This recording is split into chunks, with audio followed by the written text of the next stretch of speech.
Hello, and welcome to episode 168 on the Everyday Joy podcast.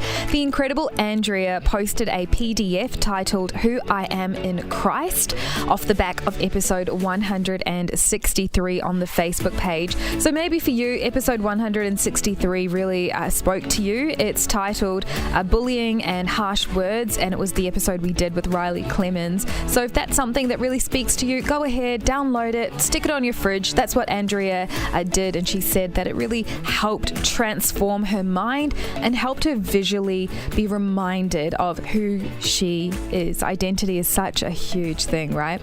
Now today we are taking a look at a great one in the Bible. It's found in the book of Proverbs. We talk about culture, we talk about work culture and home culture. We talk about the body's ability to detect when we aren't okay. So many great nuggets in today's conversation. Let's get into it.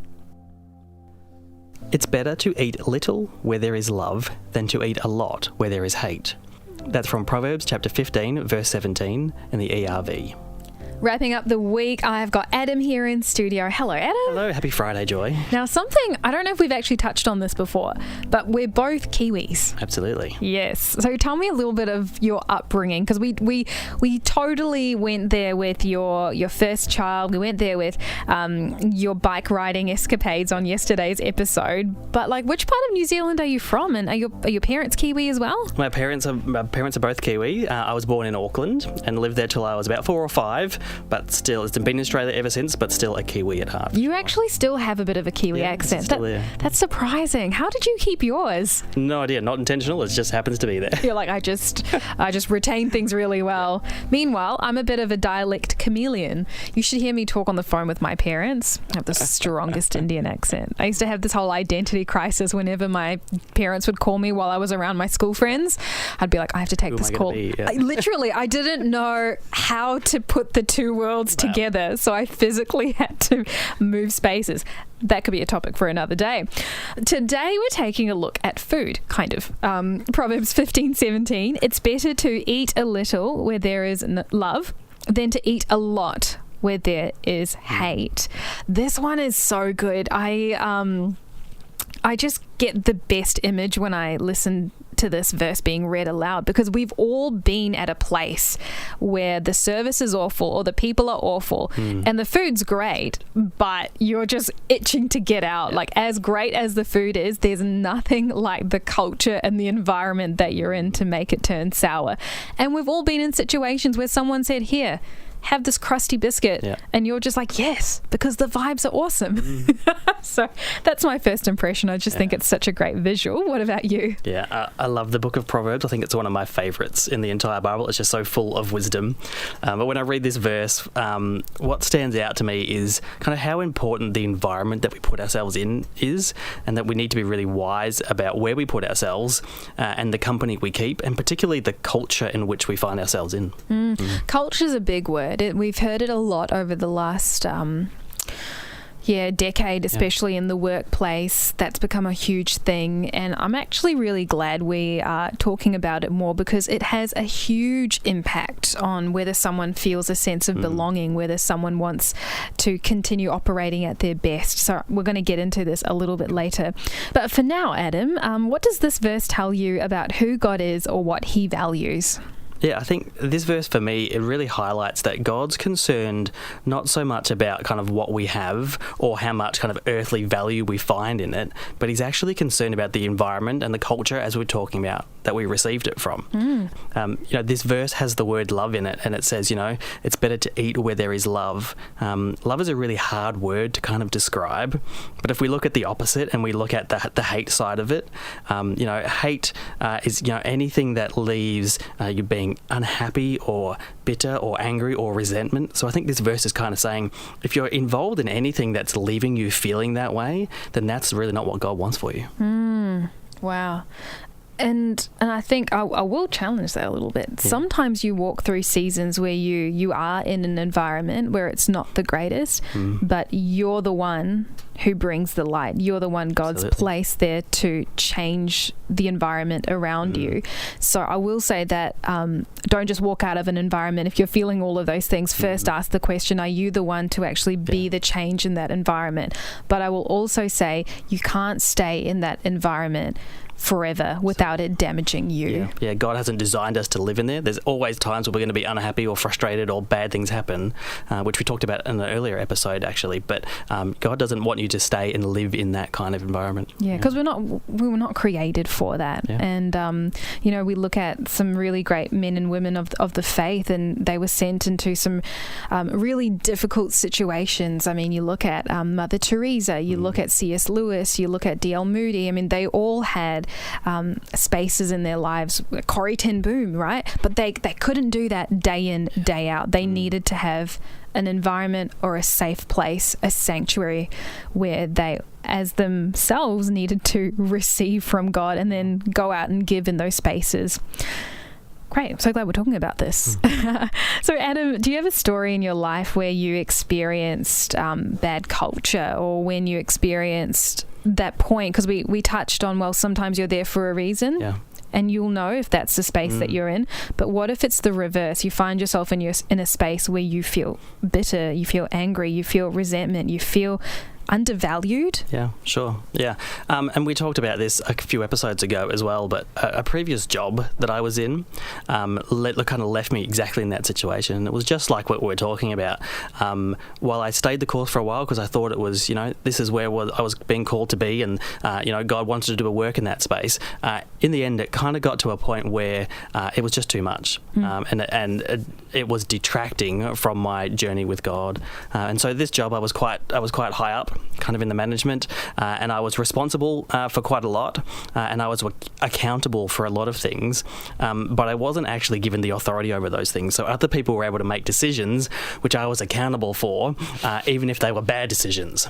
And it's still your name. And it's still my name, and I was still the one that had to go to the big boss and say, this is what happened and this is why. Wow. So that obviously can get quite stressful at times. And, underlying all of that stress, I would come home at the end of the day and I would be stressed and I would be unhappy, and I didn't feel fulfilled. However, the job on some parts was good. It paid really well. It was a good family life balance. But when it came down to it, at the end of the day, I was stressed and unhappy and bitter. And in the end, I would say I actually hated it. So I was getting a lot from a place of hate. And in the end, I decided that I needed to move. And the move I went to was a big move. It wasn't like I'm changing like for like.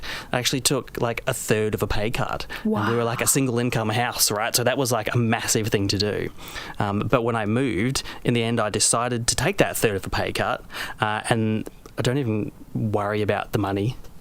It didn't matter anymore because I was being fulfilled, I was happy, I was coming home happy, and I work in a great team with a great place where we're having an impact on people's lives. So that extra money just wasn't worth it in the end. Yeah, because it didn't outweigh all the bad and all the stress. I've wondered about this, I was reading an article about this recently, or a podcast, and this person was talking about a similar situation, and they were talking about the impact this environment had on their physical body. Yeah. Did you experience like headaches, anxiety, absolutely, sleep? Like, can you talk about that a little? Yeah, I just found myself exhausted all the time. Didn't matter how much sleep I was getting, didn't matter how much I was looking after myself. That emotional drain on you from having to, you're always thinking about the stress. It's always there. It's always hanging. It's like this weight that kind of sits on you, right? And it took ages to actually get that off. And it really does. It does impact everything else around you. Yeah. Yeah. And you said you got to that point where you realised it was damaging your soul. I think those were your words. Did you have a moment where you were like, oh, like the light bulb? Because I think as humans, we tolerate a lot in the name of, this is maybe where God's placed me. This is what I'm called to do. Was there a specific incident, without going into details, because I know that, that's private, but was there a particular moment for you where you realised, oh, this is damaging me? Or was it more of a gradual thing? I think I'd kind of always known in the back of my mind that, hey, this might not be a long-term thing. But there were definitely a couple of moments that I can remember where it was like, this is actually starting to question my morals a bit and me as a person. And regardless of what, the boss thinks or what the bottom line says, I actually don't want to be involved anymore because I don't feel like it's true. I don't feel like it's honouring God. And it was at those moments that I really had to sit back and go, I just don't think it's worth it. Yeah. And so now on the other side of that, a few years down the line, you've taken the third of the pay cut, you've recovered from the fatigue, it looks like, and you seem to just be in a completely different headspace. If you could go back to that Adam who was struggling and in the middle of it all, what would you say to him? If I could go back and talk to myself, I would probably say that you don't need to be scared about it. Like we talked about last episode, you can do all things through Christ, right? He gives you the strength to do it. So don't worry about being stuck there. Don't worry about what's yet to come. God's got a plan. Step into it and He'll help you out.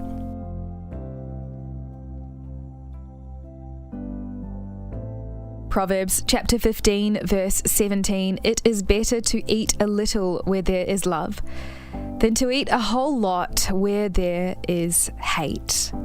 We cannot underestimate the power of love in our lives. The presence of one loving person, the presence of a loving environment, it can transform anything and everything. In the same way, a hateful environment or a hateful person can transform anything and everything. So in today's application, there's a couple of things I want to focus on today. The first thing is, if you do find yourself in a situation similar to Adam's, I'd encourage you over the weekend especially to take a step back and take stock of the cost staying in this place has on your health, on your key relationships, on your walk with God, on your physical aspects of your life, like your sleep and your stress, your digestion, those sorts of things. And to just be curious about it. Sometimes we don't want to think about it because we don't want to come to a decision and we don't want to start thinking about how we change our lives. And I'm not saying that. I'm just saying take stock. Take notice. Just evaluate it from a curious mindset, that's all. And of course, allow God into that process. The other thing I want to encourage you with is maybe for you don't really relate so much to Adam's story, but maybe the part about the body giving signals, that made you listen in a bit more. I remember hearing a speaker talk about this, and they talked about our body and how we sometimes recoil from certain people and experiences, and how that's actually information that we can just take on board. Now, we know that impulses and feelings, they aren't facts, but they do provide data, and this data can help us make decisions. So if you're finding that your stomach is turning every single time you go to this person's place, or you're feeling really panicked and you find that you can't sleep well the night before you go to your workplace, or you have to head to this other thing, I'd actually encourage you to do the same thing, to be curious, to notice how your body responds and reacts to certain people and environments. And that might lead you to changing something about yourself. That might lead you to changing something about your environment. Something to think about. Hey, it's been such a great conversation, a series of conversations actually all throughout this week with Adam. And if you want to be part of the Facebook community, that link is in the description below, as well as the link to this episode's sponsor, Christian Jobs Australia. They love this podcast, wanted you to know about Australia's most popular Christian job board, and honestly, hitting the nail on the head today. If you are struggling with where you're working and you want to find yourself in a more values-aligned situation, head to christianjobs.com.au. They've got thousands of site visitors each day and plenty of jobs for you to take a look at. Enjoy your weekend, take some time to reflect and fill your tank, be part of the community over the weekend on Facebook, and I look forward to catching up again on Monday.